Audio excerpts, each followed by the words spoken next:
నమస్కారం. ఏపీ టుడేకి స్వాగతం. జగన్మోహన్ రెడ్డి గారి తండ్రి గారైనటువంటి రాజశేఖర్ రెడ్డి గారిని నా స్నేహితుడు అని పదే పదే చెప్తా ఉంటాడు మాజీ ముఖ్యమంత్రి చంద్రబాబు నాయుడు గారు. నా ప్రియమైన స్నేహితుడు అని చెప్తా ఉంటాడు. ఆ స్నేహితుడు చెప్పినటువంటి మాట ఏంటంటే, చంద్రబాబు నాయుడు పచ్చి అవకాశవాది, ఓసరవెల్లి కూడా సిగ్గుపడుతుంది, విపరీతమైనటువంటి అబద్ధాలు చెప్తా ఉంటాడు, అబద్ధాలకు పేటెంట్ అతను అని చెప్పేది నిజమేనా అనిపిస్తా ఉంది. అతను స్నేహితుడు అనే మాట మనం చెప్పింది కదా, ఆయనే చెప్పుకున్నాడు. అదేవిధంగా జగన్మోహన్ రెడ్డి గారి కన్నా 1000 రెట్లు నయం రాజశేఖర రెడ్డి గారు అనే మాట కూడా ఆయనే చెప్పాడు. ఇప్పుడు ఇదంతా ఎందుకు చెప్తున్నానంటే, 53 రోజుల పాటు జైలులో ఉన్నటువంటి సమయంలో, జైలులో ఉన్నప్పుడు తనను అన్యాయంగా అక్రమంగా అరెస్ట్ చేసి జైల్లో పెట్టారండి. జైల్లో దోమలు కుడుతున్నాయని, కనీస సౌకర్యాలు కూడా జైల్లో లేవని, తనకు స్కిన్ ఎలర్జీ ఉన్నదని తెలుసని, స్కిన్ ఎలర్జీ ఉన్నప్పటికీ కూడా తనను హింసకు గురి చేయాలి, మానసికంగా శారీరకంగా నన్ను ఇబ్బందులకు గురి చేయాలని జగన్మోహన్ రెడ్డి రాక్షస మనస్తత్వంలో జగన్మోహన్ రెడ్డి ప్రభుత్వం పనిచేస్తా ఉందని,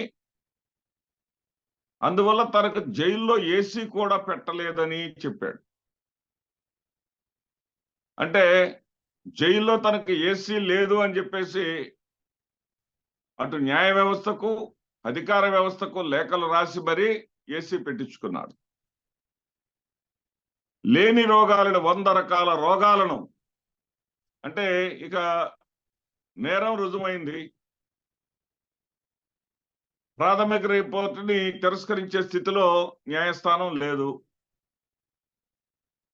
నేరం చేయలేదు అని కేసును కొట్టేసేటటువంటి పరిస్థితిలో లేదు, కానీ బెయిల్ కావాలి, బయటకు వచ్చి జనంలో తిరగాలి, పార్టీని కాపాడుకోవాలి. కాబట్టి లేని 100 రోగాల్ని పుట్టించాడు. ఎన్ని రోగాలను పుట్టించాడంటే, అంబులెన్స్ లేనిదే తాను బయటకు వెళ్ళలేనంతటి రోగాలు తనకున్నట్టుగా కోర్టుని, అధికారులను, న్యాయమూర్తులను నమ్మించాడు. మరి ఈ రోజున ఏసీ లేనిదే కూడా బయటకు రాలేనటువంటి ఆయన మండు టెండల్లో విపరీతమైనటువంటి ఉష్ణోగ్రతల మధ్య ఏ విధంగా యాత్రలు చేస్తున్నాడు, ఏ విధంగా మనమేమి అతనేదో చేస్తున్నాడు, చేసుకోవద్దని మనం చెప్పట్లా. అతను చెప్పింది అబద్ధాలా కాదా అనే దాన్ని మాత్రం నేను ప్రశ్నిస్తున్నా. తప్పు చేశాడు కాబట్టి, బెయిలు రాదు కాబట్టి, దొడ్డిదారిలో దొంగదారిలో అనారోగ్యం పేరుతోటి అతను బెయిల్ తెచ్చుకున్నది నిజమా కాదా అని అడుగుతున్నా. అతను ప్రస్తావించినటువంటి రోగాలన్నీ ఉన్నది నిజమైతే, ఏసీ లేనిదే గదిలోనే ఉండలేనిది నిజమైతే,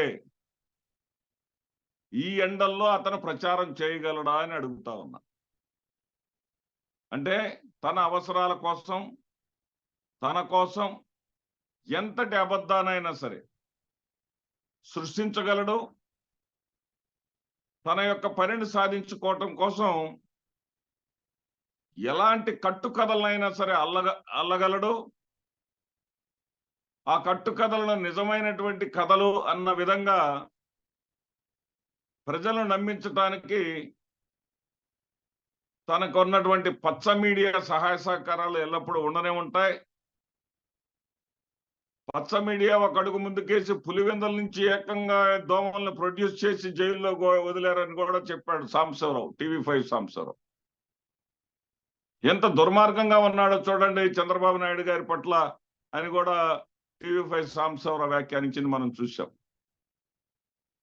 అసలు బయట నుంచి రాళ్ళేస్తున్నారు, బయట నుంచి ఏమేమి వచ్చి పడుతున్నాయో అన్నాడు మహా టీవీ వంశీ.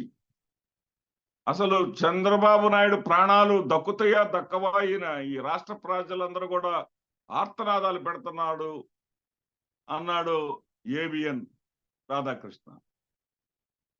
మరి ఈ రకమైనటువంటి పరిస్థితులు, ఈ రకమైనటువంటి విష ప్రచారాలు చేయటానికి ఒక మీడియా ఉంది కాబట్టి ఆ మీడియాని అడ్డం పెట్టుకొని, మీడియా వ్యవస్థను అడ్డం పెట్టుకొని ప్రజలను, వ్యవస్థలను, అధికారులను తప్పుదోవ పట్టించి తనకు కావాల్సినటువంటి లక్ష్యాలను సాధించుకోగలడు చంద్రబాబు నాయుడు అనేది మనకు అర్థమవుతున్నటువంటి విషయం. నమస్తే.